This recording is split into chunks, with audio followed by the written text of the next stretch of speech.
Deməli dayı 1.70.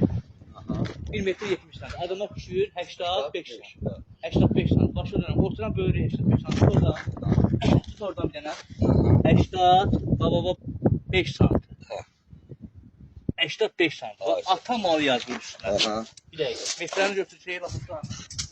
85 sm. İncili olmasın. Sən məndən asfalt çıxırsan. O da alınmır.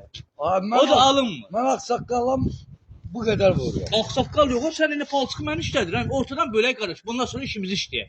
A qardaş, mən işlətdim. İncimə də incimə. Ya şəri isə işləməliyik bunu. Bax. İncimə. Mən 10-15 dəqiqə qururam. Çıx yerim evimə işimə. Sən Allah. Olma, tam sən bunu 90 elə. Yox, qardaş. Atam alsın. Səhv elədim mən, hə. Xazeyin də buradan. Namaslığın yoxdur. Mən işlədir burada, qardaş. Alınmır elə.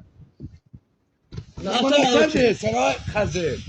Ben ne diyeyim, özür dilerim. Yox, atam alsın. Böldüyü qardaş. O mənim palçığım, ora sənin işin işlə. Allah şuna var. Sağ ol. Sağ ol.